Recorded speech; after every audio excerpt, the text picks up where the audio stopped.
দক্ষ মন্দিরে প্রবেশ করতেই দেখবেন আমাদের শম্ভুনাথ, আমাদের ভোলেনাথ আমাদের সতী মাকে নিয়ে কোলে নিয়ে দাঁড়িয়ে আছে।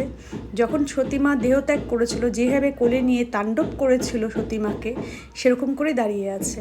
এটা দক্ষ মন্দির আমরা প্রবেশ করেছি। দুপাশে দুটো সিংহ আর বিশাল বড় দক্ষ মন্দিরটা। কিন্তু ভাবা যায় এখানে আমাদের সতী মায়ের বাপের বাড়ি, সতী এখানে জন্ম হয়েছিল। কত বড়! আমাদের ঢুকতেই বাঁ পাশে একটা ছোট মন্দির আছে, পাশে কিন্তু বট গাছও আছে, সেটাও আমি দেখাচ্ছি আপনাদের। বট গাছটিতে দেখছেন ওর পাশে কিন্তু আমাদের গঙ্গা নদীও আছে, যেখান থেকে সবাই পা ধুয়ে তারপরে মন্দিরে ঢুকে।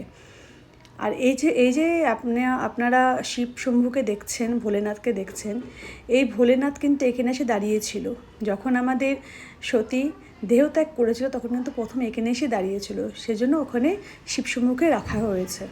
এখন আমরা চলে যাচ্ছি চারপাশটা ঘুরে, ভিতরেও ঢুকবো, কিন্তু চারপাশটা ঘুরে নিই, পাটাও ধুয়ে নিই, তারপর যাব।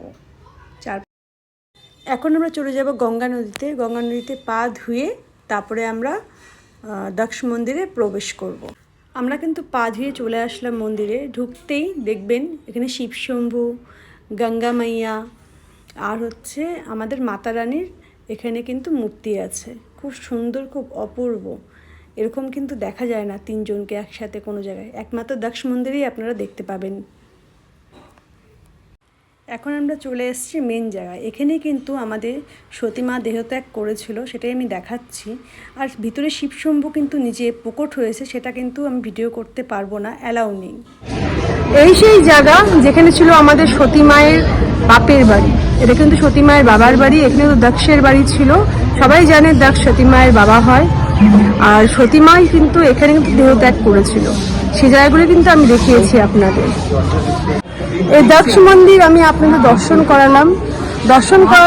যেখানে আমাদের সতী দেহত্যাগ করেছিল সেটা দর্শন করিয়েছি। বাদবাকি ভিতরে আমাদের শম্ভুনাথ, এখানে শম্ভুনাথের এখানে আমাদের নিজে প্রকট হয়েছে, সেটা আমি দর্শন করাতে পারিনি। ওখানে একদমই মোবাইল অ্যালাউড ছিল না, আমাকে বারণ করছিল, কিন্তু ওই জায়গাটা আমি আপনাদের সাথে শেয়ার করতে পারিনি, দেখাতে পারিনি আমাদের ভোলেনাথকে।